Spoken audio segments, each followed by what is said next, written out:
Hello friends, कल हमने पढ़ा था थर्मोडायनेमिक कोफिशिएंट। आज हम उससे आगे चलते हैं और टॉपिक अपना कैलकुलेशन ऑफ मैकेनिकल वर्क। किसी भी थर्मोडायनेमिक सिस्टम में मैकेनिकल वर्क का कैलकुलेशन कैसे करते हैं। तो इसके लिए हम मान लेते हैं अपने पास एक सिस्टम है जिसमें आइडियल गैस भरी है। ठीक है, गैस भरी है और इस पे ये पिस्टन लगा है। ये क्या लगा है? पिस्टन लगा है।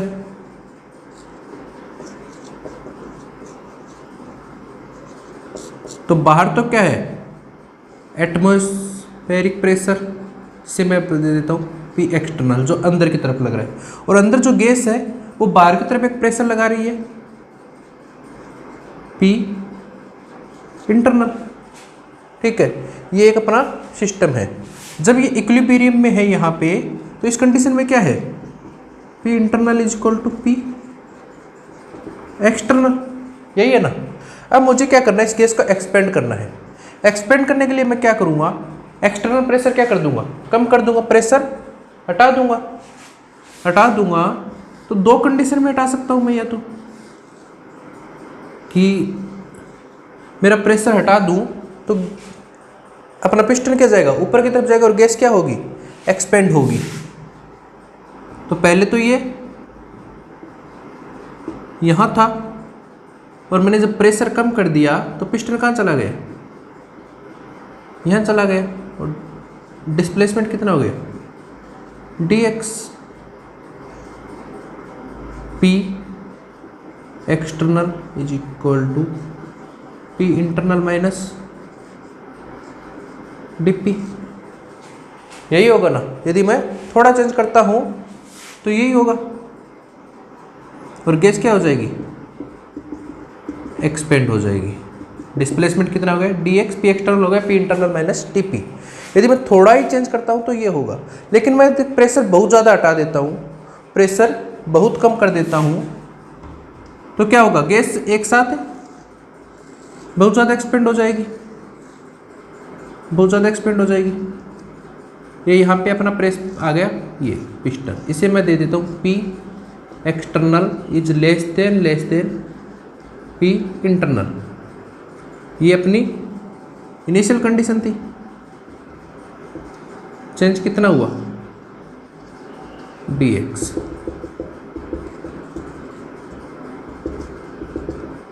ठीक है, तो ये कंडीशन है। इक्विलिब्रियम में क्या होगा? P internal is equal to P external. यदि मैं थोड़ा ही चेंज करता हूं, बिल्कुल थोड़ा सा, तो इस प्रकार के एक्सपेंशन को बोलेंगे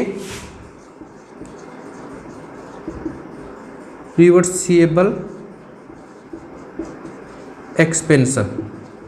मैंने बताया भी था रिवर्सिबल क्या होता है? जब हम अपोजिट फोर्स को, अप्लाइड फोर्स को अपोजिट फोर्स से बिल्कुल थोड़ा चेंज करें, बिल्कुल थोड़ा सा चेंज करेंगे, तो इस प्रकार का एक्सपेंशन क्या कहलाएगा? रिवर्सिबल। लेकिन हम बहुत ज़्यादा शार्प चेंज कर देते हैं तो इस प्रकार का एक्सपेंशन क्या कहलाएगा? Irreversible expansion. हमें कैलकुलेशन करनी है वर्क की।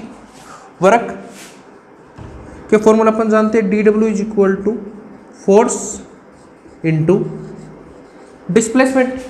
और एक्सपेंशन हो रहा है तो साइन क्या आएगा? नेगेटिव। बताया था एक्सपेंशन के लिए वैसे साइन नेगेटिव यूज करेंगे, कंप्रेशन के लिए क्या करेंगे? पॉजिटिव। एक फॉर्मूला होता है फिजिक्स में, pressure is equal to force upon area. तो यहां से फोर्स क्या आ जाएगा? Pressure into area. तो dw is equal to minus P into area into dx। और p कौन सा यूज होगा? P एक्सटर्नल, क्योंकि एक्सटर्नल प्रेशर पे हम एक्सपेंड कर रहे हैं। A into dx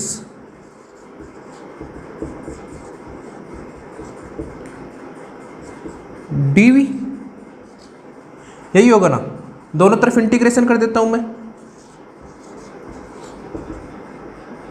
minus integration of P external into dv, या सिर्फ P लिख सकता हूं मैं इसे। dw का इंटीग्रेशन करेंगे तो क्या आ जाएगा? वर्क पाथ फंक्शन है, वर्क माइनस पी, और वॉल्यूम का करेंगे तो वॉल्यूम क्या है, स्टेट फंक्शन, यानी कि इनिशियल और फाइनल स्टेज पे डिपेंड करेगी सिर्फ। तो क्या हो जाएगा, V2 minus V1, that is formula of work. W is equal to minus P D V, और पी डी वी ये क्या है, calculation of mechanical work. Next हमारा टॉपिक है first law of thermodynamics. First law of thermodynamics. First law of thermodynamics किसकी बात करता है, एनर्जी की, और ये क्या कहता है, energy of universe is constant. First statement से क्या है, यूनिवर्स की एनर्जी है वो कांस्टेंट है, energy can't be generated and not destroyed। Energy को ना तो जनरेट कर सकते हैं न डिस्ट्रॉय कर सकते हैं, सिर्फ और सिर्फ एक फॉर्म से सेकंड फॉर्म में क्या कर सकते हैं, चेंज कर सकते हैं। और इसी कारण इस रूल को क्या बोलते हैं हम, conservation of energy rule. First law को क्या बोलते हैं अपन, conservation of energy rule. Energy क्या है, ना तो जनरेट कर सकते हैं ना डिस्ट्रॉय कर सकते हैं, और एनर्जी क्या है, कांस्टेंट है। और थर्ड क्या कहता है कि energy of a system is constant. किसी सिस्टम की एनर्जी कांस्टेंट रहती है until we not do work on it or give heat to it। यदि हम किसी सिस्टम को ना तो उस पर वर्क करें ना उसे हीट दे तो उसकी एनर्जी हमेशा क्या रहेगी, कांस्टेंट रहेगी। ये फर्स्ट लॉ के थ्योरेटिकल थे। फर्स्ट लॉ को मैथमेटिकली समझें तो किस प्रकार समझेंगे अपन, फर्स्ट लॉ को मैथमेटिकली समझें तो एक एक्सपेरिमेंट हुआ, उसके बेस पे ये बताया गया कि किसी भी साइक्लिक प्रोसेस के लिए हीट और वर्क का एडिशन हमेशा क्या रहता है, जीरो रहता है। यदि किसी साइक्लिक प्रोसेस है उसके लिए हम हीट और वर्क का कैलकुलेशन करें तो उसका चेंज हमेशा क्या रहेगा, जीरो रहेगा। तो इसे मैं इस प्रकार लिख सकता हूँ D Q plus D W is equal to zero, D Q plus D W is equal to zero. और यदि हम इसका इंटीग्रेशन करें तो डी क्यू का साइक्लिक इंटीग्रेशन क्या हो जाएगा, क्यू और डब्ल्यू का W is equal to zero. Cyclic process क्या रहेगा, जीरो। तो D Q plus D W, D Q क्या है, स्टेट फंक्शन है, पाथ फंक्शन है, डी डब्ल्यू क्या है, पाथ फंक्शन है।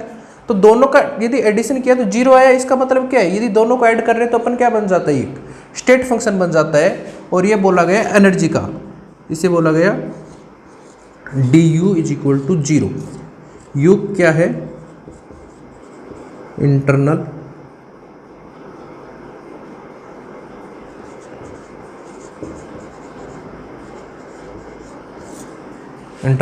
एनर्जी।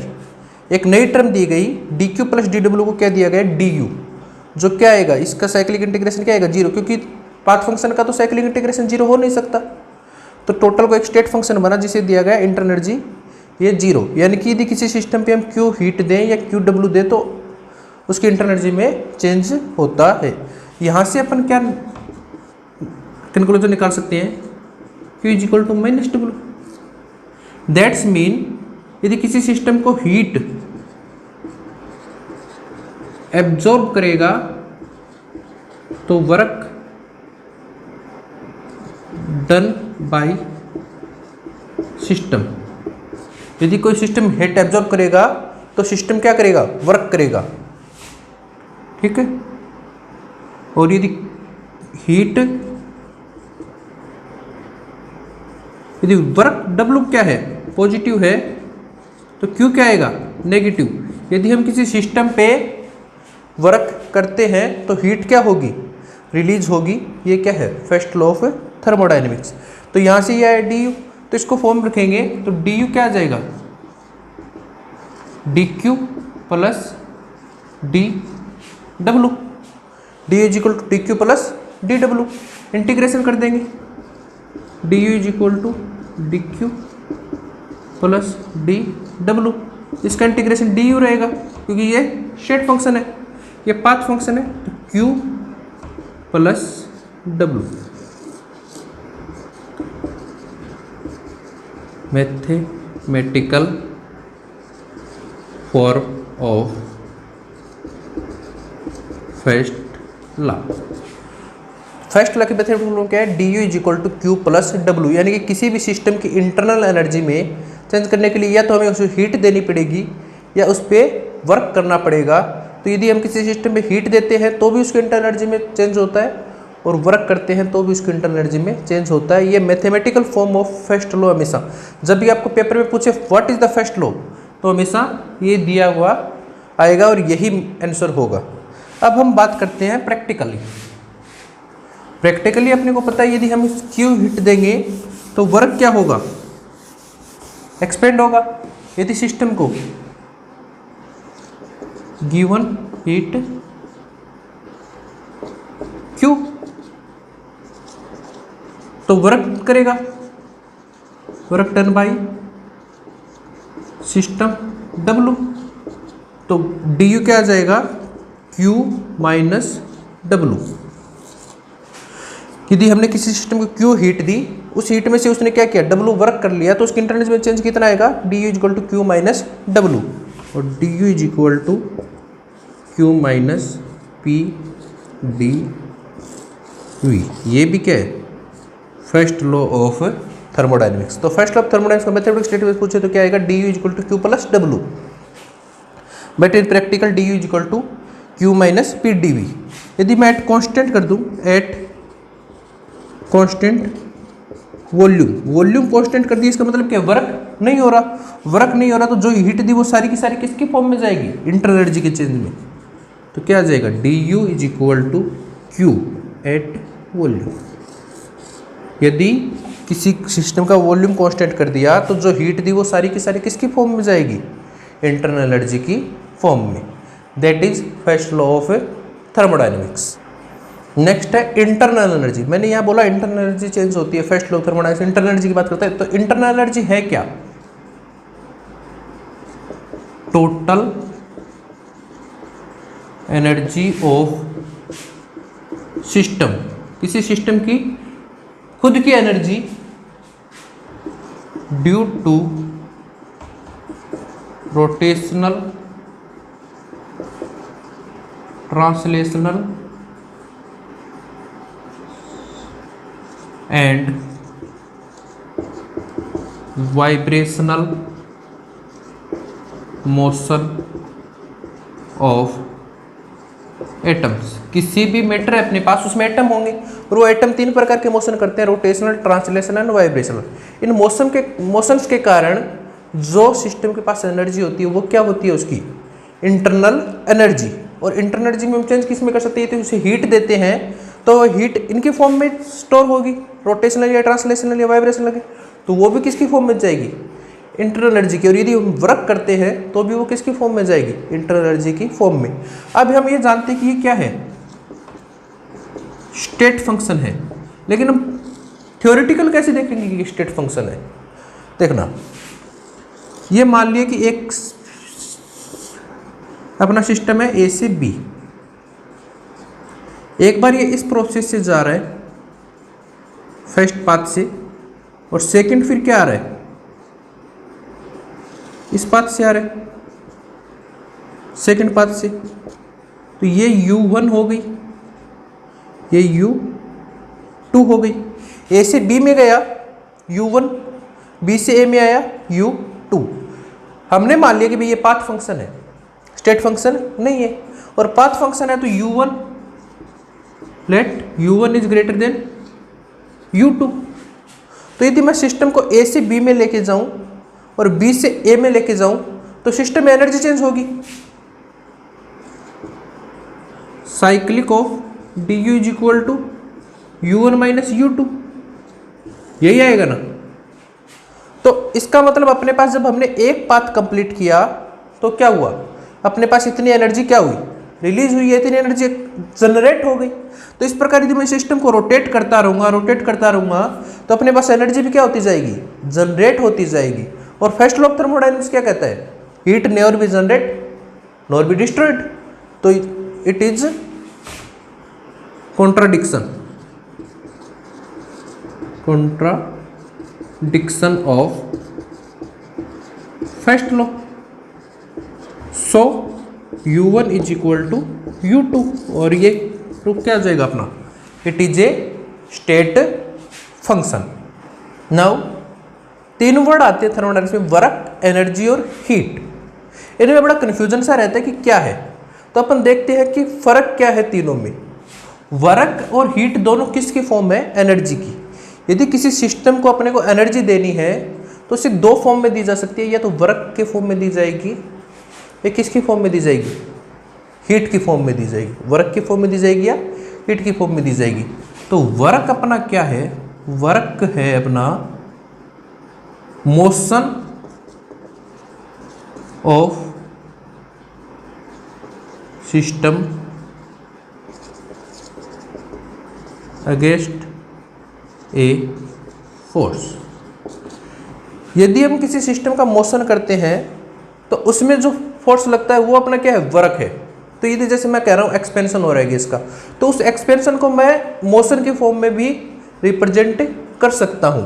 जैसे एक्सपेंशन में बता रहा हूँ मैं, पी डी वी वर्क आ रहा है, तो ये P D V M G H किसी पार्टिकल को, एम मास के पार्टिकल को ग्रेविटी के रेस्पेक्ट में एच हाइट पे उठाने में जितना वर्क हो रहा है उतना ही वर्क क्या हो रहा है एक्सपेंशन में, दोनों को क्या कर सकता हूँ, इक्वल। तो वर्क क्या है अपना, किसी भी पार्टिकल का मोशन करने में जो किसी फोर्स के अगेंस्ट जो वर्क हो रहा है वो क्या है अपना वर्क। जो एनर्जी चेंज हो रहा है वो क्या है, वर्क। वर्क एनर्जी की फॉर्म है बट ये मोशन के फॉर्म में है जो स्टोर हो रही है, ठीक है। तो यदि एक्सपेंशन हो रहा है तो इसे मैं मोशन के रूप में दिखा सकता हूँ। एनर्जी क्या है, capacity of a system to do work.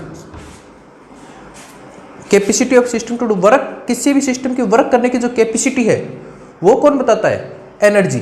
जैसे मैं बात कर रहा हूं कि एक सिस्टम है, उस पर मैंने ऊपर वर्क किया तो एनर्जी क्या हो गई, इंक्रीज। दैट्स मीन यदि सिस्टम के ऊपर मैंने वर्क कर दिया तो इस सिस्टम की वर्क करने की कैपेसिटी क्या हो गई, बढ़ गई। ये क्या है, एनर्जी। एनर्जी क्या बताता है कि कोई भी सिस्टम कितना वर्क कर सकता है। और यदि वर्क डन बाय सिस्टम हो जाए तो एनर्जी क्या हो गई, डिक्रीज। एनर्जी डिक्रीज मतलब इस वर्क की कैपेसिटी पहले के कंपेयर में वर्क करने की कैपेसिटी क्या हो गई, कम हो गई। तो एनर्जी क्या है, capacity of a system to do work करने की कैपेसिटी। और वर्क क्या है, motion of system against force. एक फोर्स के अगेंस्ट मोशन करने में जो एनर्जी रिलीज हो रही है, जो एनर्जी काम आ रही है वो क्या है, वर्क। तो हम एक्सपेंशन को, किसी भी मैकेनिकल वर्क को हम ग्रेविटेशनल वर्क के बराबर रख सकते हैं। Electrical work P D V को मैं Q into V, charge into voltage के इक्वल भी रख सकता हूँ, क्योंकि सारा वर्क क्या है, इक्वल। और हीट क्या है,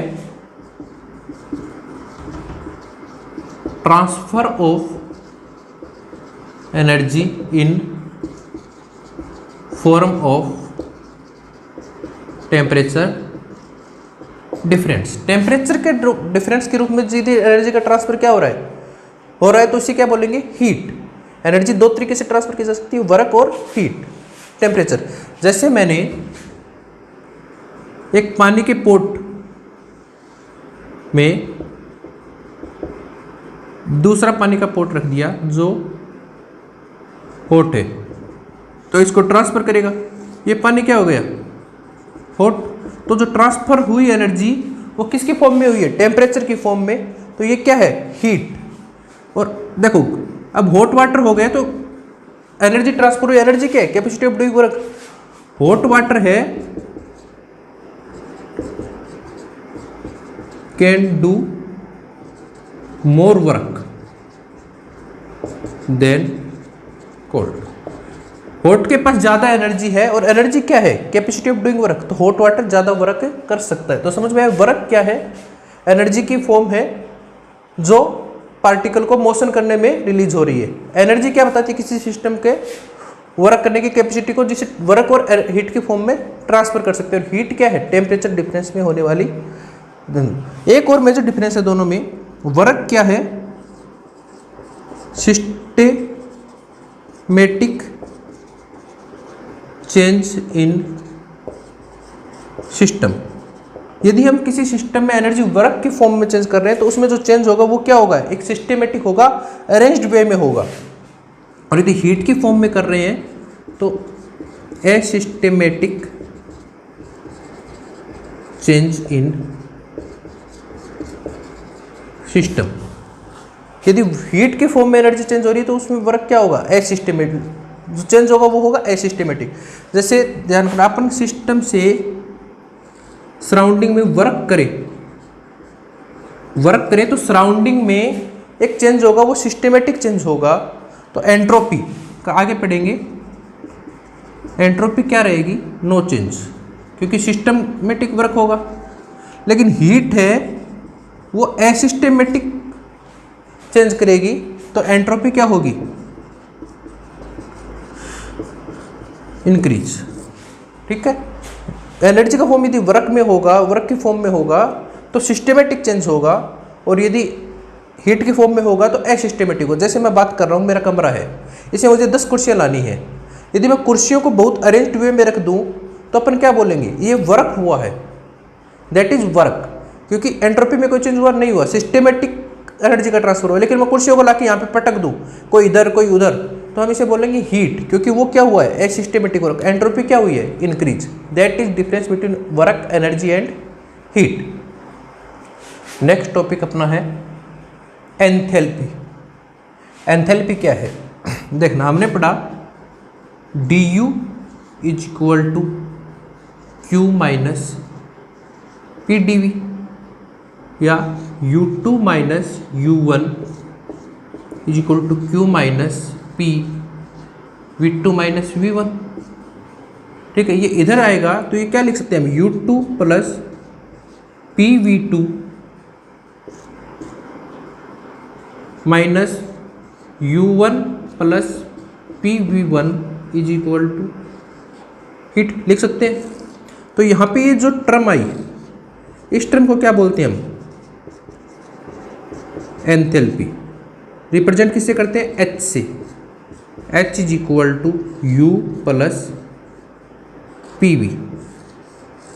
ये टर्म क्या है, एंथैल्पी। एंथैल्पी किसको बताता है,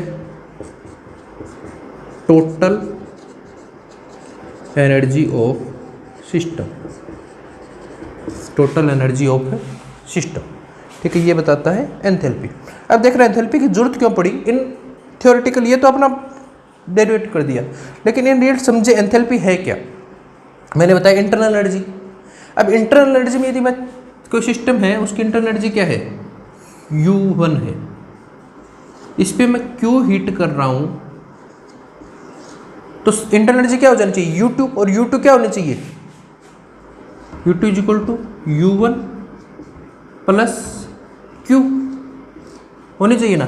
पर मान लो कि सारा वॉल्यूम अपना क्या है, कांस्टेंट नहीं है। वॉल्यूम कांस्टेंट नहीं है तो हीट जो हमने दी वो किसकी फॉर्म में चली गई, एनर्जी की फॉर्म में चली गई। वर्क की फॉर्म में जो हीट कुछ हमने दी वो किसकी फॉर्म में चली गई, वर्क की फॉर्म में चली गई। तो हमने सारी एनर्जी को तो नहीं बता सकी तरह, क्योंकि इंटरनल एनर्जी तो अपनी की हुई, कितनी हुई, U1 is equal to U2 is equal to U1 plus Q minus W। तो सारी एनर्जी कहाँ से बताएंगे? सारी एनर्जी के लिए फिर यूज होगा एंथैल्पी, क्योंकि जब हमने क्यू हीट दी तो कुछ तो वर्क की फॉर्म में चला गया, कांस्टेंट प्रेशर पे देंगे तो कुछ वर्क के फॉर्म में चला गया, तो सारी की सारी एनर्जी तो हम नहीं बता सके, तो टोटल एनर्जी हम किसकी फॉर्म में बताएंगे? H, enthalpy. एंथैल्पी क्या हो जाएगा? U1 U2 जो चेंज हुई प्लस कितना वर्क हुआ PV, समझ गए? तो enthalpy H is equal to U plus PV, that is enthalpy, that is enthalpy. आगे एंथैल्पी और इंटरएनर्जी में रिलेशन पढ़ते हैं, तो एंथैल्पी क्या हो जाएगा? DH is equal to DU plus PdV plus VdP। और एंथैल्पी कांस्टेंट प्रेशर, वॉल्यूम अपने को कांस्टेंट रखता है, कांस्टेंट प्रेशर पे क्या हो जाएगा? At constant pressure DH is equal to DU plus PdV, that is enthalpy. Next number देखते हैं एंथैल्पी एंड इंटरनल एनर्जी में रिलेशन। हमने क्या पढ़ा? DH is equal to DU plus PdV। पहले तो यहाँ देखो DU प्लस PdV को क्या लिखता हूँ मैं? Q। तो DH is equal to Q, constant क्या लिया था? प्रेशर। पहले हमने क्या पढ़ा था? ये वाला पढ़ा था।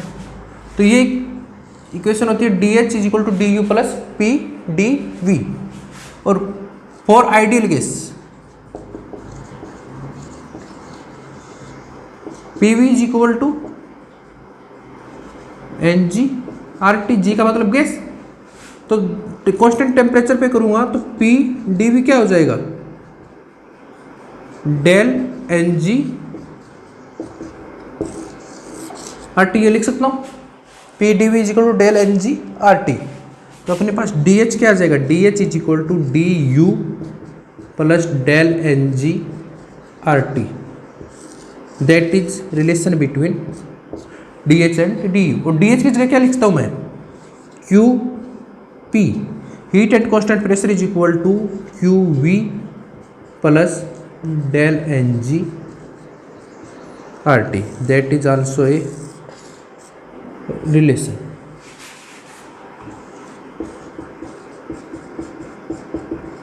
अप्लाइड ऑन गैस ओनली, किस सिर्फ और सिर्फ किस पे अप्लाई होगा? गैस। यदि अपने को एंथैल्पी और इंटरनल में रिलेशन पूछे गैसियस सिचुएशंस के लिए तो क्या लगेगा? DH is equal to DU plus del NG/RT। Del NG क्या है? Del NG is equal to del N of product minus del N is equal to N of product minus N of reactant, N of reactant. तो देखते हैं examples इसके।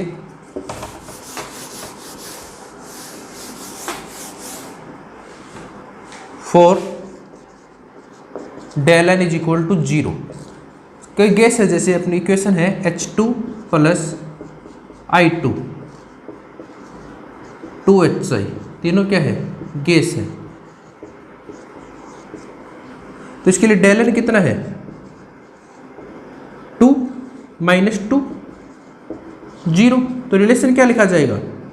DH is equal to DU plus del NG/RT। तो DH is equal to DU।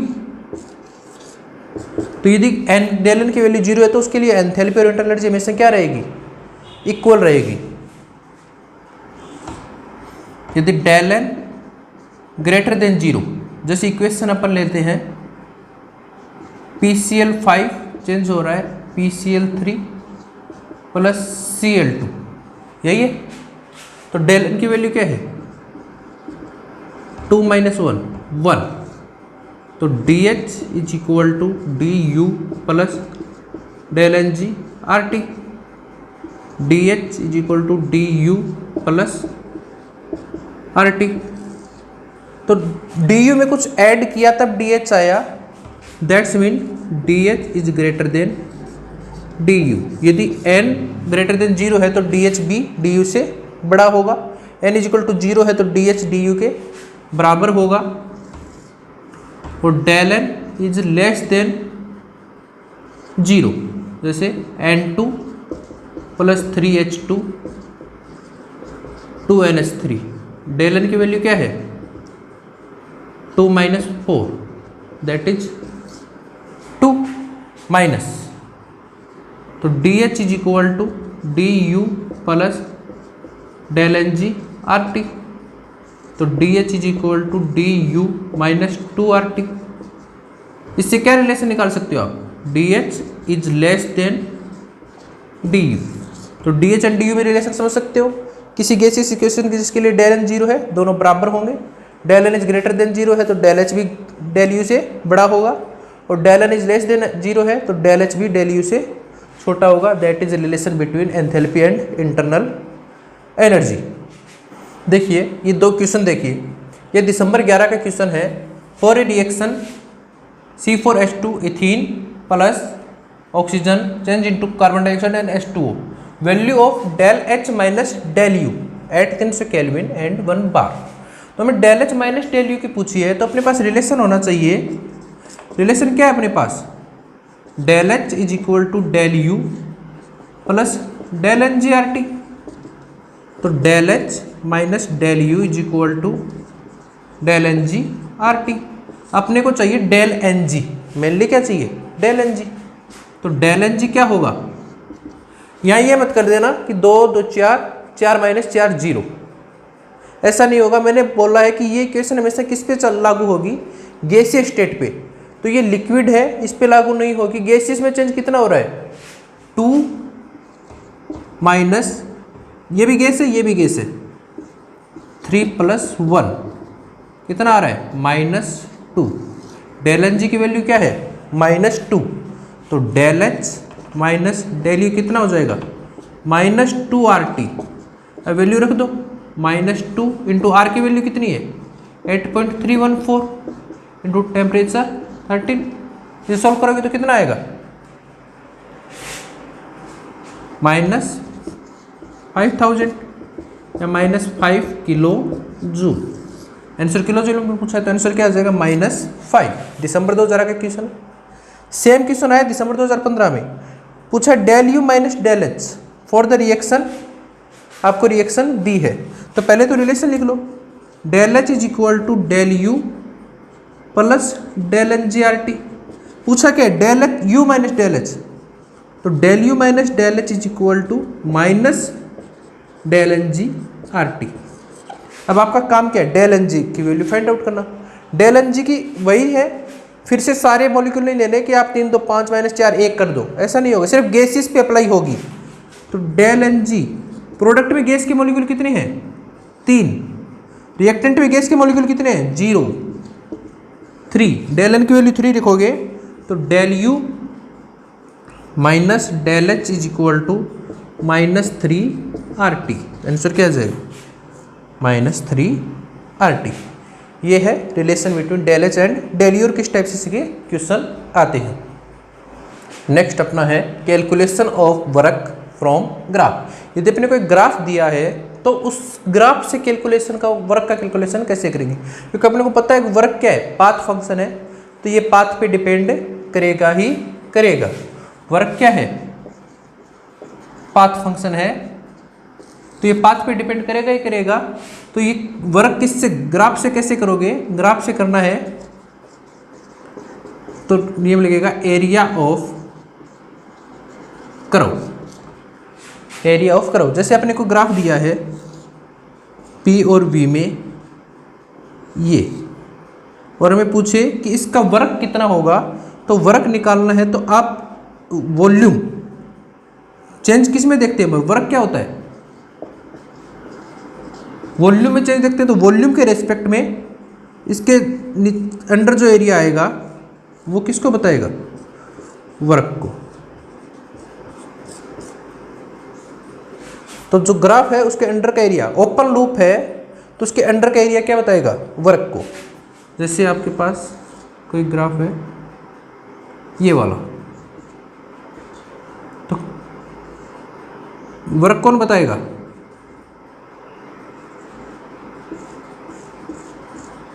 ये area क्या बताएगा? Work.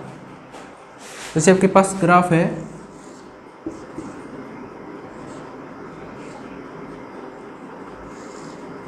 ये वाला, तो एरिया कौन बताएगा? वॉल्यूम की साइड। ये क्या बताएगा? वर्क। लेकिन मैंने ग्राफ चेंज कर दिया, वॉल्यूम और प्रेशर, और मैंने ग्राफ बना दिया ऐसा। तो इस बार कौन बताएगा एरिया? इस बार नीचे का एरिया नहीं बताएगा, वॉल्यूम की साइड। ये एरिया क्या बताएगा? वर्क। ये है क्लोज लूप में। यदि क्लोज लूप आपको दिया है तो वॉल्यूम के डायरेक्शन में जो इसका एरिया है वो उसका क्या बताएगा? वर्क। यदि आपके पास लूप क्या है? क्लोज।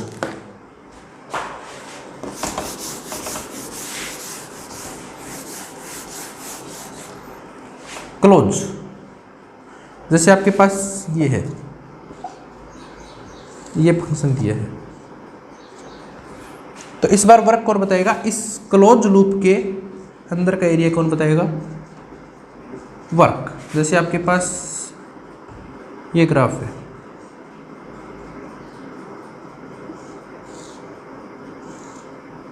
तो ये कौन बताएगा? वर्क।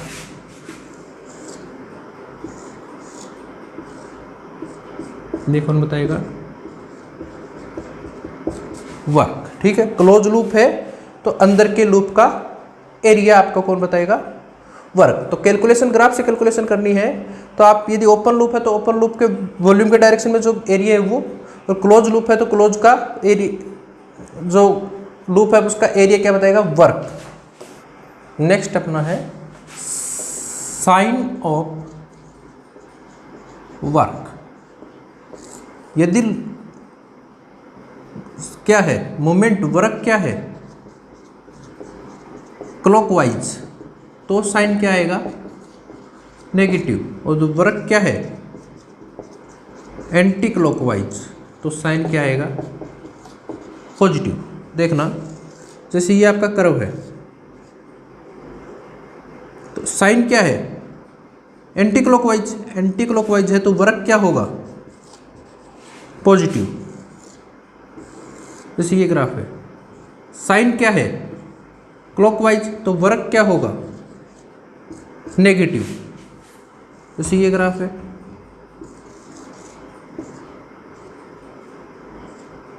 साइन क्या है? क्लॉकवाइज, वर्क क्या होगा? नेगेटिव। तो वर्क का कैलकुलेशन करना है, साइन यदि क्लॉकवाइज है तो वर्क क्या होगा? नेगेटिव। साइन यदि एंटी क्लॉकवाइज है तो वर्क होगा पॉजिटिव। और ओपन लूप में नीचे करिए, जैसे कंपेयर करते हैं अपन, ये ग्राफ है तो इसका वर्क कौन बताएगा? ये वाला एरिया। यदि ग्राफ क्या है? ये वाला है, तो इसका वर्क कौन बताएगा? ये वाला एरिया। और यदि ग्राफ क्या है? इस प्रकार से है, तो इस पर वर्क कौन बताएगा? ये वाला एरिया। ओके, ओपन लूप में under the curve, close loop में area of the curve. Equation देखिए, जून 2014 का है। An ideal gas undergoes expansion according to the given path. इस गिवन पाथ के अकॉर्डिंग वो क्या है? एक्सपेंड हो रही है। An amount of work is equal to, कितना वर्क किया। तो हमें इस ग्राफ से वर्क बताना है कि कितना किया। तो ग्राफ से वर्क बताना हो तो मैंने बताया था, क्लोज लूप हो तो उसके अंडर का एरिया बताता है। लेकिन ये लूप क्लोज है क्या? नहीं है, ओपन है। ओपन है तो क्या बताता है? उसका वॉल्यूम के डायरेक्शन में जो एरिया है अंडर का। तो ये ग्राफ इतना ही है अपना। इसका वॉल्यूम का ग्राफ क्या है? ये वाला हो गया। तो वर्क कौन बताएगा? ये बताएगा। ये एरिया क्या बताएगा? वर्क। ये अपना क्या हो गया? एक रेक्टेंगल, और रेक्टेंगल का एरिया क्या हो गया? Length into height. लेंथ कितनी है? 4 और हाइट कितनी है 1, 4 इंटू 1 4 ATM लीटर। ये आया है ATM लीटर में। यदि इसे जूल में चेंज करते, जूल में पूछता तो क्या करता 1 ATM लीटर को यदि जूल में चेंज करना हो तो क्या हो जाएगा 101.3 जूल। तो ये लगभग कितना आ जाएगा 405.2 जूल। एक क्वेश्चन और देखिए, ये क्या कर रहा है, एक सिस्टम ए से बी स्टेज, ए से सी में जा रहा है, ए से सी में जा रहा है, शोन एज डायग्राम। इन चारों में से कौन सा स्टेटमेंट सही है? तो क्या जा रहा है, एक बार तो ए से सी में, ए से बी, बी से सी जा रहा है, एक बार एक डायरेक्ट ए से सी जा रहा है और हमें स्टेटमेंट पूछा है। तो पहला पूछा WAB, WAB कितना होगा? देखो इस WAB जो पूछे तो ये सारा का सारा एरिया होगा। देखो दो ग्राफ बना लेता हूं मैं, AB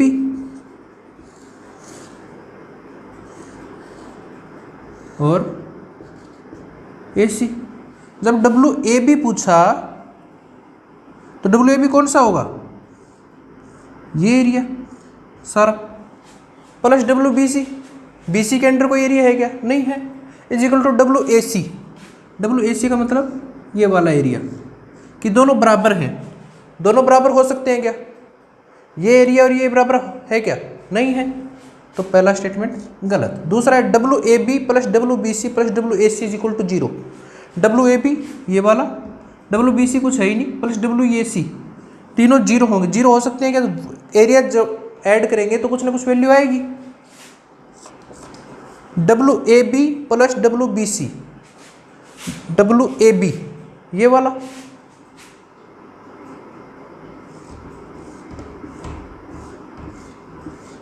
WAB प्लस WBC कुछ है ही नहीं, नीचे एरिया वही है, जितना एरिया इसके अंदर वही है, plus equal to WAB is equal to WAB। तो दोनों एरिया बराबर है ना, WAB प्लस BC, इसके अंदर जो एरिया है और WAB के अंदर जो एरिया वो बराबर है। WAB AB का एरिया ये is equal to WBC plus WAC। WBC के अंदर कोई एरिया है क्या? इस ग्राफ के अंदर कौन सा एरिया आ रहा है? यही एरिया आ रहा है, ये बराबर नहीं हो सकता। तो ऑप्शन कौन सा है? थर्ड। तो ये है कैलकुलेशन, ग्राफ से कैलकुलेशन करनी और इसे इंटरप्रेट करना, वर्क फ्रॉम